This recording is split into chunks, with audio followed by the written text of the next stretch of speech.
यदि आप कृपा सिंधु की कृपा का परिचय नहीं जान पाएंगे तो आप दुखी हो जाएंगे और आपको लगेगा ऐसा क्यों होता है। मैं तो उनको अपना सर्वस्व मानती हूं और वो हमारे प्रति ऐसा व्यवहार क्यों भेज रहे हैं। मैं उनकी दासी हूं, हर समय उनको ही रिझाने की चेष्टा करती हूं। तो ये बाहर से हमें क्यों ऐसे फंसा दिया जाता है प्रतिकूलता में कि उनका चिंतन छूटता है, उनका सेवा भाव छूटता है। ऐसा क्यों भेजते हैं? क्या वो इतने कठोर हैं? हमारे प्रभु क्या इतने कठोर हैं कि अपने शरणागत को, अपने बच्चे को, अपनी दासी को वो प्रतिकूलता देंगे? आप विचार कीजिए। कोई भी वात्सल्यमयी जननी क्या अपने पुत्र के प्रतिकूल विधान करती है क्या? पर पुत्र मानता है कि ये हमें जबरदस्ती स्नान गृह में ले जा रही है, स्नान कराएगी, इससे अच्छा मैं खेलता रहता। पुत्र को लगता है कि जननी बहुत कठोर व्यवहार करने वाली है, लेकिन उसके एक एक विधान में वात्सल्य उमड़ रहा है, कृपा उमड़ रही है, दुलार भरा हुआ है। एक वात्सल्य समुद्र प्रभु के बिंदु से अनंत माताओं का वात्सल्य है। ऐसे मेरे श्यामा श्याम वात्सल्य सिंधु क्या कभी मुझ दासी के प्रतिकूल विधान करेंगे? विचार कीजिए, क्यों करेंगे? वो हमें क्या दुख देना चाहेंगे? अरे साधारण सिद्धांत शरणागति का है लोक में कि कोई किसी के पैर पकड़ लेता है तो यही सोचता है अब इसको किसी भी तरह कष्ट ना होने पावे। महाराज धर्मात्मा शिवी ने एक कबूतर की शरणागति की रक्षा करने के लिए वो शरण में आया, उस शरणागति धर्म का निर्वाह करने के लिए अपने शरीर का मांस दे दिया। क्या शरणागति का रहस्य हमारे ठाकुर नहीं जानते? क्या हम शरणागतों के प्रति वो ऐसा प्रतिकूल विधान करेंगे? शरीर रोग, बाहर से प्रतिकूलता, आदि आदि आदि, ऐसा कठोर है वो? ऐसा ना समझे। वो हमारे अनंत जन्मों के कर्म संस्कारों को विध्वंस करके गले लगाने के लिए विधान बना रहा है। जितने विधान उसके हैं उनमें बहुत प्यार भरा हुआ है। वो सर्वज्ञ है, सब कुछ जान रहा है, सर्वांतर्यामी तुम्हारे मन में ही बैठा हुआ है, सर्वत्र है, बिल्कुल तुम्हारे समीप, सबसे नजदीक वो है। वात्सल्य समुद्र है, अद्भुत उदार है।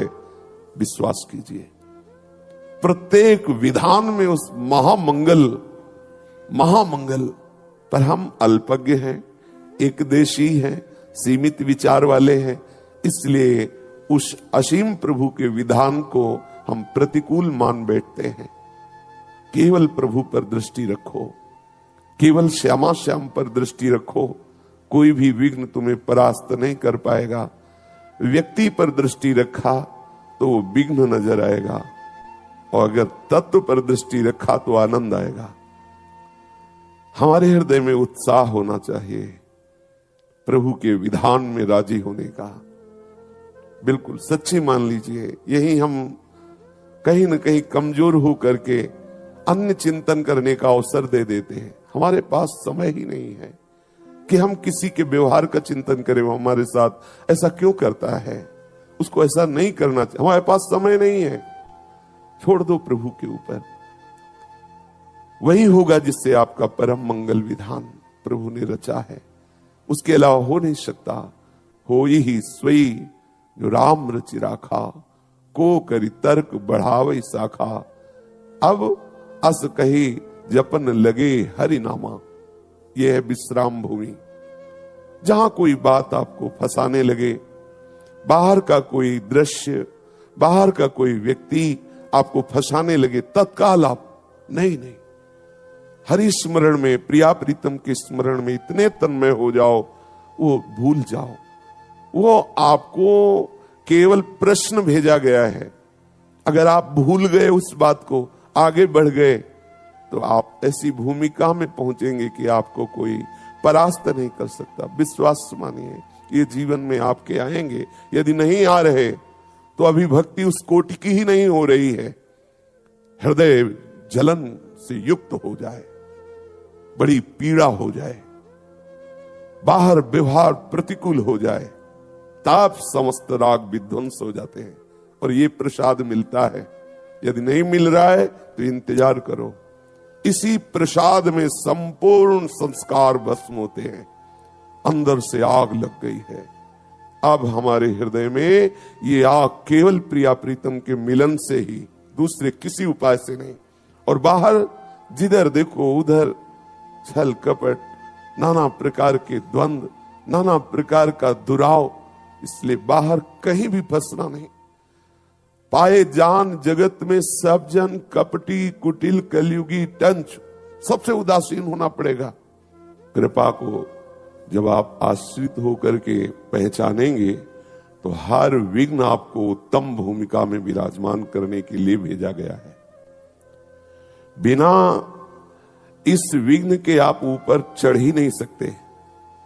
सच्ची मानिए, भेजा जाएगा। यदि नहीं है आपकी भक्ति में अभी कोई विक्षेप, कोई विघ्न, तो अभी भक्ति रंग नहीं ला रही।